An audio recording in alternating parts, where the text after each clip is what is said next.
Welcome to Friday media.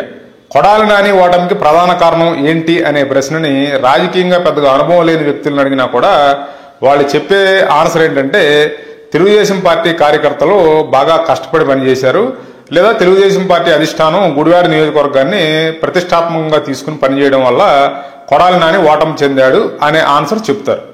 కానీ దీని వెనకాల ఉన్నటువంటి అంటే ఈ తెర వెనకాల జరిగినటువంటి రాజకీయాలను మనం పరిశీలించినట్లయితే మనకి విస్తుగొలిపే నిజాలు మన ఆశ్చర్యపరుస్తాయి.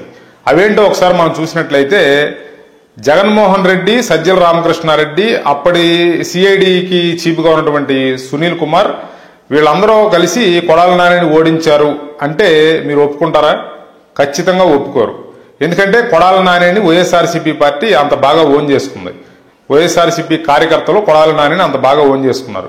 అంటే జగన్మోహన్ రెడ్డిని అభిమానించే స్థాయిలో కొడాలి నానిని కూడా వైఎస్ఆర్సీపీ కార్యకర్తలు రాష్ట్ర వ్యాప్తంగా అభిమానించారు.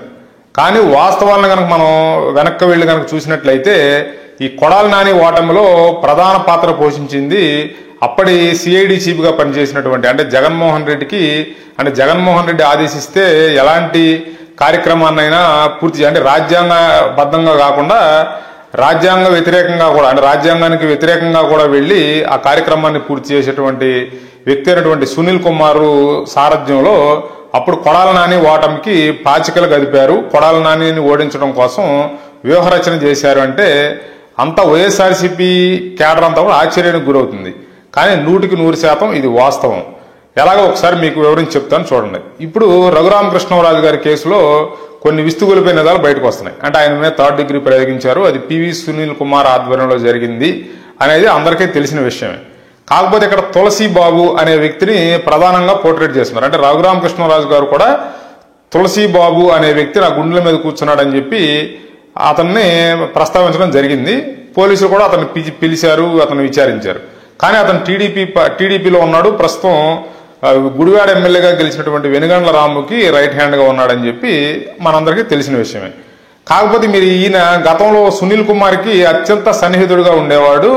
గత వైఎస్ఆర్సీపీ ప్రభుత్వంలో వైఎస్ఆర్సీపీ పార్టీలో ఉన్న ప్రధాన నాయకులకి ఏదన్నా చట్ట వ్యతిరేకంగా అంటే చట్టానికి లోబడి కాకుండా ప్రైవేట్ గా ఏదన్నా సెటిల్మెంట్ చేయాలన్నా ఎవరినన్నా బెదిరించాలన్నా ఇతన్ని ఉపయోగించుకునేవారు. అది కూడా సిఐడి సునీల్ కుమార్ ద్వారా ఇతన్ని ప్రయోగించేవారు అని చెప్పి మనకి వార్తలు వస్తున్నాయి.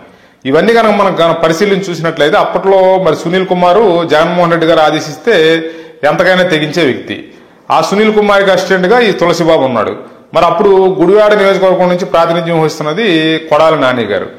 అట్లాగే వెనుగండ్ల రాముకి అనుచరుడిగా ఇప్పుడు ప్రస్తుతం తులసిబాబు ఉన్నారు.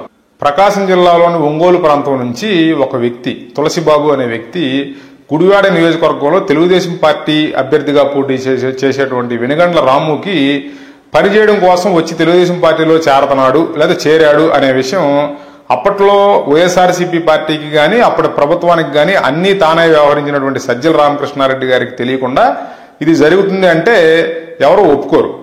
ఖచ్చితంగా ఈ విషయం అంతా కూడా సజ్జల రామకృష్ణారెడ్డి గారికి తెలిసే జరుగుంటది, జగన్మోహన్ రెడ్డి గారి దృష్టిలో కూడా ఉండే ఉంటది.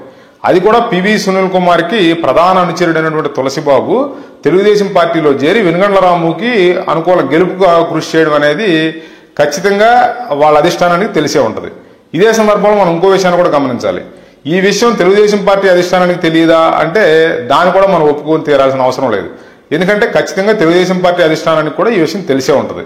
అంటే వైఎస్ఆర్సీపీ పార్టీ నుంచి ఒక వ్యక్తి రాబోతున్నాడు, అది వెనుగండ్ల రాము కోసం పనిచేయబోతున్నాడు.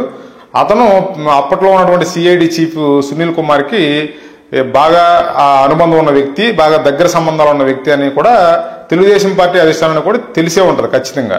కాకపోతే అప్పటి తెలుగుదేశం పార్టీ అధిష్టానం యొక్క టార్గెట్ ఏంటి? రాష్ట్ర వ్యాప్తంగా ఎన్నికలు ఎట్లా జరిగినా కూడా గుడివాడ నియోజకవర్గం నుంచి తెలుగుదేశం పార్టీ ఖచ్చితంగా గెలిచి తీరాలి అనే టార్గెట్ లో వాళ్ళు ఉన్నారు. కాబట్టి ఖచ్చితంగా ఏంటంటే ఈ విషయం వాళ్ళకి తెలిసినప్పటికి కూడా అక్కడ గెలిపే ప్రధానంగా వాళ్ళు ఆలోచిస్తున్నారు. కాబట్టి దీన్ని వాళ్ళు వ్యతిరేకించే అవకాశం లేదు. వెనుగండ్ల రాము ఏంటంటే అక్కడ తనకున్న అవకాశాలన్నింటినీ ఒక దగ్గరకు చేర్చుకుని ఖచ్చితంగా తన గెలుపు కోసం కృషి చేయడానికి ప్రయత్నం చేస్తారు. ఇదే విషయాన్ని అధిష్టానానికి కూడా తెలియజేసి ఉంటారు. ఎందుకంటే అన్ని నియోజకవర్గాల మీద ప్రత్యేక దృష్టి పెట్టకపోయినప్పటికీ గుడివాడ నియోజకవర్గం మీద అప్పట్లో అధిష్టానం ప్రత్యేక దృష్టి పెట్టింది తెలుగుదేశం పార్టీ అధిష్టానం. ఖచ్చితంగా ఈయన గేమ్ ప్లాను, ఈయన రూట్ మ్యాప్ అడిగే ఉంటారు వెనుగండ్ల రాముని. ఇతను గనక టికెట్ పొందే సందర్భంలో ఖచ్చితంగా తెలుగుదేశం పార్టీ అధిష్టానానికి తన రూట్ మ్యాప్ ని వాళ్ళు ఏ విధంగా ప్లాన్ చేస్తున్నారు ఎన్నికలకి, ఈ దళిత్ కమ్యూనిటీలో అంటే ఎస్సీ ఎస్టీ కమ్యూనిటీలో కొడవలి నానికి ఉన్నటువంటి విపరీతమైన ఫాలోయింగ్ ని వీళ్ళు ఎట్లా బ్రేక్ చేయబోతున్నారు అనే రూట్ మ్యాప్ ను కూడా ఖచ్చితంగా తెలుగుదేశం పార్టీ అధిష్టానానికి వెనుగండ్ల రాము సమర్పించే ఉంటారు. కాబట్టి ఏంటంటే అప్పట్లో మరి తెలుగుదేశం పార్టీకి ఉన్న ఏకైక టార్గెట్ ఏంటి, గుడివాడ నియోజకవర్గం ఖచ్చితంగా గెలిచి తీరాలి. కాబట్టి వాళ్ళకి ఈ వైఎస్ఆర్సీపీకి అనుబంధంగా ఉన్నటువంటి వ్యక్తి అంటే వైఎస్ఆర్సీపీలో పనిచేసినటువంటి వ్యక్తి, తర్వాత సునీల్ కుమార్కి బాగా దగ్గరే అయినటువంటి వ్యక్తి వచ్చి వెనుగండ్ల రాము పక్కన పనిచేస్తున్నాడని తెలిసినా కూడా వాళ్ళు కూడా ఏమీ అనలేని పరిస్థితి, వెనుగండ్ల రాముని అడ్డుకునే పరిస్థితి కాదు. ఎందుకంటే వాళ్ళ టార్గెట్ అంటే ఖచ్చితంగా గుడివాడ నియోజకవర్గం గెలిచి తీరాలి. ఇలాంటి సందర్భాల్లో ఇలాంటి పరిస్థితుల్లో ఏంటంటే తెలుగుదేశం అధిష్టానం కూడా చూసుకున్నట్టుగా వ్యవహరించి ఉండొచ్చు. దాని ఫలితంగా ఏంటి, మరి ఇప్పుడు పివి సునీల్ కుమార్ ఒక వ్యక్తిని గుడివాడ నియోజకవర్గానికి ప్రవేశపెడుతున్నాడు అంటే ఖచ్చితంగా సజ్జల రామకృష్ణారెడ్డికి, జగన్మోహన్ రెడ్డి గారికి ఈ విషయం తెలిసే ఉంటది. అయినప్పటికీ వాళ్ళు ఎందుకు సైలెంట్ గా ఉన్నారు అనేది ఇక్కడ ఆశ్చర్యకరం. ఎందుకంటే ఇప్పుడు కొడాలి నాని అనే వ్యక్తి నోటికి అదుపు లేకుండా మాట్లాడి పూర్తిగా జగన్మోహన్ రెడ్డి సైడ్ తీసుకోవడం జరిగింది. అంటే రాజకీయ నాయకులు అనేవాళ్ళు ఎప్పుడూ కూడా కొంత ఫ్లెక్సిబుల్ గా ఉంటారనే మాట వాస్తవం అయినప్పటికీ మరీ అంత దారుణంగా వన్ సైడ్ తీసుకుని అంత పరుష పదజాలాలు వాడటం, ప్రత్యర్థి పార్టీ నాయకుల మీద అంత దారుణమైన భాష వాడటం అనేది ఈ మధ్య కాలంలోనే మనం చూస్తున్నాం.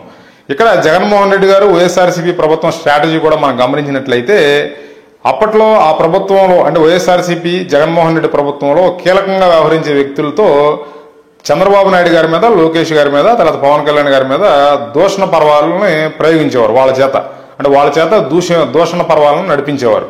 వాళ్ళు ఏంటంటే విపరీతమైన బూతులు మాట్లాడటం, ఇలాంటి కార్యక్రమాలన్నీ ప్రెస్ మీట్ల ద్వారా చేయడం వల్ల ఏంటంటే వీళ్ళు ఖచ్చితంగా ఉంటే వైఎస్ఆర్సీపీ పార్టీలో ఉండాలి, లేకపోతే వాళ్ళకి వేరే ఆపర్చునిటీ కానీ వేరే ఛాన్స్ కానీ ఉండకూడదు. ఒకవేళ ఫ్యూచర్ లో జగన్మోహన్ రెడ్డిని వ్యతిరేకించిన వైఎస్ఆర్సీపీ పార్టీ నుంచి బయటికి వెళ్ళినప్పటికీ కూడా వీళ్ళకి వేరే ఆప్షన్ అనేది ఉండదు. ఎందుకంటే వీళ్ళు అప్పటికే ఈ ప్రెస్ మీట్ల ద్వారానో లేకపోతే వాళ్ళ దరిద్రమైన భాష వాడి అప్పటికే ప్రతిపక్ష పార్టీ నాయకులందరినీ కూడా దూషించి ఉంటారు. కాబట్టి ఖచ్చితంగా ఒకవేళ ఆ పార్టీ నాయకులు చంద్రబాబు గారు, పవన్ కళ్యాణ్ గారు వాళ్ళని క్షమించి వాళ్ళ పార్టీలోకి ఆహ్వానించినప్పటికీ కింద స్థాయి కేడర్ నుంచి అధిష్టానం దగ్గరగా ఉన్నటువంటి నాయకుల వరకు ఎవరో ఆమోదించే పరిస్థితి ఉండదు. ఎందుకంటే అధినాయకుడిని దూషించినప్పుడు ఆయన ఏదో మంచి మనసుతోనో లేకపోతే ఆయన రాజకీయ అవసరాల కోసమో ఆయన కాంప్రమైజ్ అయ్యి మళ్ళీ వీళ్ళని ఆహ్వానించే ప్రయత్నం చేసినా కూడా ఈ కింద స్థాయి కేడర్లో ఖచ్చితంగా వ్యతిరేకత వస్తుంది. కాబట్టి ఏంటంటే ఇదంతా జగన్మోహన్ రెడ్డి గారి స్ట్రాటజీ. ఎందుకంటే ఒక్కొక్క ఏరియా నుంచి ఒక్కొక్క నాయకుడిని ఎంచుకుని వాళ్ళతో బూతులు మాట్లాడించడం ఇలాంటి కార్యక్రమాలన్నీ చేసేవారు.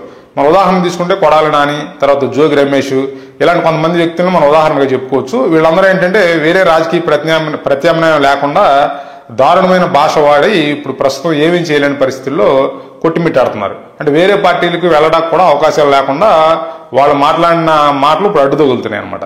ఇట్లా అప్పుడు జగన్మోహన్ రెడ్డి గారు వాళ్ళ స్ట్రాటజీని వారు ప్లే చేశారు. ఉంటే వాళ్ళ పార్టీలో ఉండాలి, లేకపోతే రాజకీయాల నుంచి వైదొలగాలి. ఇట్లా రెండు పరిస్థితుల్ని అప్పటి రాజకీయ పార్టీ అంటే వాళ్ళ పార్టీలో ఉన్నటువంటి నాయకులకి క్రియేట్ చేయడం జరిగింది. ఇప్పుడు ఏంటంటే రఘురామకృష్ణరాజు గారు ఈ తులసిబాబు గురించి చెప్తూ తులసిబాబుకి అప్పటి సిఐడి చీఫ్ సునీల్ కుమార్కి ఉన్నటువంటి అనుబంధాన్ని ఆయన చక్కగా సాక్ష్యాధారాలతో వివరిస్తున్నారు. ఇవన్నీ మనం గనక పరిశీలించి చూసినట్లయితే ఖచ్చితంగా అప్పట్లో ఈ తులసిబాబు అనే వ్యక్తి తెలుగుదేశం పార్టీలోకి వెళ్ళడానికి, గుడివాడలో వెనుగండ్ల రాము కోసం ఈ తులసిబాబు అనే వ్యక్తి పనిచేయడానికి, కొడాలి నాని ఓడిపోవడానికి ప్రధాన కారణం ఎవరు అని మనం ఆలోచిస్తే మనకు అర్థమయ్యే విషయం ఏంటంటే ఇది సజ్జల రామకృష్ణారెడ్డి గారు, జగన్మోహన్ రెడ్డి గారు, పివి సునీల్ కుమార్ గారికి తెలిసే జరిగింది అనేది మనకి క్లియర్ గా అర్థమవుతుంది. ఇక్కడ కొడాలి నాని గారి పాయింట్ ఆఫ్ వ్యూలో ఆలోచిస్తే ఏంటంటే ఇప్పుడు ఈ విషయాలన్నీ తరచి చూసుకుంటే ఆయనకి అర్థమవుతుంది ఏం జరిగింది, అసలు తులసిబాబు అనేవాడు ఎక్కడి నుంచి వచ్చాడు, తర్వాత ఈ కొంత వెనుగండ్ల రాము ఎలా గెలవగలిగాడు, అంటే ప్రధాన ఓట్ బ్యాంక్ గా ఉన్నటువంటి ఎస్సీ కమ్యూనిటీలో కొంత డివైడ్ ఎట్లా తీసుకురాగలిగాడు ఈ వెనుగండ్ల రాము అనేది కొడాలి నాని గారు ఆలోచిస్తే ఆయన క్లియర్గా అర్థమవుతుంది. ఎందుకంటే గుడివాడ నియోజకవర్గంలో మేము ఎలక్షన్స్ కు ఒక 1 month 2 months బిఫోర్ ఒక సర్వే చేయడం జరిగింది. దానికి సంబంధించిన సర్వే వివరాలు కూడా మేము మా 5D మీడియా ఛానల్లో పెట్టడం జరిగింది. అప్పటికి కూడా మాస్లో కానీ ఈ రోడ్ సైడ్ బిజినెస్లు చేసుకునే వాళ్ళలో కానీ కొడాలి నానికి విపరీతంగా క్రేజ్ ఉంది. అప్పుడు కూడా వాళ్ళు ఏం చెప్పారంటే ఒకవేళ తప్పుజారిన పరిస్థితుల్లో జగన్మోహన్ రెడ్డి గారు ఓడిపోయినప్పటికీ అంటే రాష్ట్ర వ్యాప్తంగా వైఎస్ఆర్సీపీ ఓడిపోయినప్పటికీ గుడివాడలో మాత్రం కొడాలి నాని గారు 100% గెలుస్తారు అనే చెప్పడమే జరిగింది. తర్వాత ఎన్నికలకు ముందు ఒక 15 days 20 days ముందు మళ్ళీ ఇంకో సర్వే చేసినప్పుడు ఏం చెప్పారంటే వాళ్ళలో మార్పు రావడం అయితే జరిగింది. అంటే ఖచ్చితంగా ఇక్కడ వెనుగండ్ల రాము తర్వాత ఈ తులసిబాబు వీళ్ళ సహకారంతో ఏంటంటే కొంత ఈ ఎస్సీ కమ్యూనిటీలో మార్పు తేవడానికైతే బాగా కృషి చేశాడు తులసిబాబు. తర్వాత కొంత ఆ కమ్యూనిటీలో కూడా చేంజ్ రావడం అయితే జరిగింది. దానివల్ల కొడాలి నాని ఇంత ఘోరంగా పరాజయం పాలవడం జరిగింది. దీన్ని మనం అందరం ఒప్పుకుని తీరాల్సిందే. కాకపోతే రఘురామకృష్ణరాజు గారి ఇష్యూ మాత్రం రాష్ట్ర వ్యాప్తంగా తెలుగుదేశం పార్టీ, జనసేన పార్టీ ఈ కూటమి ప్రభుత్వం అధికారంలో రావడానికి ప్రధానంగా పనిచేసిందని చెప్పుకోవచ్చు. ఇప్పుడు నేను చెప్పినటువంటి ఎగ్జాంపుల్ ఈ తులసిబాబు ఎఫెక్ట్ ఓన్లీ గుడివాడ నియోజకవర్గంలో పనిచేసి ఉండొచ్చు, కానీ తెలుగుదేశం పార్టీ గెలవడానికి రఘురామరాజు గారి విషయం మాత్రం రాష్ట్ర వ్యాప్తంగా పనిచేసింది. ఖచ్చితంగా రఘురామరాజు గారు అంశం అనేది అప్పట్లో కూటమి ప్రభుత్వం అధికారంలో రావడానికి ప్రధానంగా 10 అంశాలను తీసుకుంటే ఈ రఘురామరాజు గారి అంశం అనేది 3-4 స్థానాల్లో ఉంటుంది. అంటే మొదటి 2 స్థానాలు ఈ అప్పటి ప్రభుత్వం చేసిన దాష్టికాలు, అప్పుడు ప్రభుత్వం చేసినటువంటి అరాచకాలు ఇవన్నీ కొన్ని ఉన్నాయి. అవన్నీ కానీ మనం నెంబరింగ్ గానికి ఇచ్చుకుంటూ వస్తే ఈ రఘురామరాజు గారి విషయం మాత్రం 3-4 స్థానాల్లో ఖచ్చితంగా ఉంటుంది. కాబట్టి ఏంటంటే ఇప్పుడు మరి తెలుగుదేశం పార్టీ అధిష్టానానికి తెలిసే జరిగింది కదా అప్పుడు తులసిబాబు రావటం, తర్వాత వెనుగండ్ల రాము కూడా ఆయన రోడ్ మ్యాప్ లేకపోతే ఆయనకు సంబంధించిన స్ట్రాటజీని అధిష్టానానికి వినిపించినప్పుడు ఈ తులసిబాబు అంశాన్ని కూడా ఖచ్చితంగా పార్టీ అధిష్టానానికి తెలియజేసే ఉంటాడు. దానివల్ల ఇప్పుడు ఈ రోజు తెలుగుదేశం పార్టీ అధిష్టానం ఈ వెనుగండ్ల రాము మీద కానీ లేకపోతే ఈ తులసిబాబు మీద కానీ చర్యలు తీసుకోవడానికి కొంత వెనక ముందు ఆలోచించే పరిస్థితి ఏర్పడింది అనేది మనకు అర్థమవుతుంది. కాబట్టి ఏంటంటే కొడాలి నాని ఇక ఈ అంశాలన్నీ పక్కన పెడితే కొడాలి నాని ఓటమికి ప్రధాన కారణం మనం చంద్రబాబు గారో లేకపోతే తెలుగుదేశం పార్టీయో లేకపోతే రాష్ట్ర వ్యాప్తంగా జగన్కు ఉన్నటువంటి వ్యతిరేకత వల్ల ఆయన ఓడిపోయాడు అనుకుంటే అది పొరపాటు. ఖచ్చితంగా గుడివాడ నియోజకవర్గంలో కొడాలి నాని ఓటమి పాలవడానికి ప్రధాన కారణం అనేది మాత్రం ఖచ్చితంగా ఈ అప్పటి సిఐడి చీఫ్ గా పనిచేసినటువంటి సునీల్ కుమార్ ఈ విషయాన్ని అంటే ఈ తులసిబాబు అనే వ్యక్తి ద్వారా అక్కడ రాజకీయం నడపబోతున్నాడు వెనుగండ్ల రాము ఈ సిఐడి సునీల్ కుమార్ సహకారంతో అనే విషయాన్ని తెలిసి కూడా వ్యతిరేకించినటువంటి సజ్జల రామకృష్ణారెడ్డి గాని అప్పటి జగన్మోహన్ రెడ్డి గాని ప్రధాన కారణంగా మనం చెప్పుకోవచ్చు. ఇప్పుడు రాజకీయాల్లో ప్రధానంగా క్రియాశీలకంగా ఉన్న వ్యక్తులందరూ కూడా ఈ కొడాలి నాని అంశాన్ని ఉదాహరణగా తీసుకోవచ్చు. ఎందుకంటే విమర్శలు చేసేటప్పుడు కొంత లిమిట్స్ లో చేయాలి, రాజకీయపరమైన విమర్శలు మాత్రమే చేయాలి. పర్సనల్ టార్గెట్, వ్యక్తిగత విమర్శలు చేయడం వల్ల ఫ్యూచర్ లో వేరే ఇప్పుడు ఒక రాజకీయ పార్టీలో ఉన్న వ్యక్తి జీవితాంతం అదే రాజకీయ పార్టీలో ఉంటాడు అనే దానికి గ్యారంటీ లేదు. ఖచ్చితంగా రాబోయే రోజుల్లో మళ్ళీ వేరే ఇప్పుడు ప్రత్యర్థిగా భావించే రాజకీయ పార్టీలోకి చేరవలసిన అవసరం రావచ్చు. అలాంటి సందర్భాల్లో ఇలాంటి మాటలు దోషంలోకి దిగటం ఇలాంటి కార్యక్రమాలు చేయడం వల్ల ఏంటంటే వాళ్ళ రాజకీయ జీవితానికి అడ్డుపడే ప్రమాదం ఉంటాయి. ఆ మాటలే అప్పుడు అడ్డుపడే ప్రమాదం ఉంటుంది. కాబట్టి ఏంటంటే ఇప్పుడు ఈ కొడాలి నాని ఉదంతం కానీ జోగి రమేష్ ఉదంతం కానీ ఇవన్నీ కనుక మనం తీసుకున్నట్టయితే ఏదో నోటుకొచ్చిందల్లా మాట్లాడి తాత్కాలికంగా బెనిఫిట్ పొందారు వాళ్ళు. ఎందుకంటే కొడాలి నానికి మినిస్టర్ ఇచ్చారు ఫస్ట్ ఫేజ్ లో, తర్వాత జోగి రమేష్ ని కూడా మంత్రిని చేశారు. కాబట్టి ఏంటంటే అప్పటికప్పుడు ఏదో వాళ్ళు నోటు దూలను ప్రదర్శించి ఏదో మంత్రి పదవి పొందగలిగి ఉండొచ్చు, కానీ అది తాత్కాలికంగా 2-3 సంవత్సరాలకి పరిమితం అవుతుంది. వాళ్ళ తర్వాత రాజకీయ జీవితం అంతా కూడా ఇబ్బందులు పాలయ్యే పరిస్థితి ఏర్పడుతుంది అనేది మనకి ఇప్పుడు పరిస్థితులు చూస్తే అర్థమవుతుంది. Thanks for watching. Please like, share and subscribe 5D media.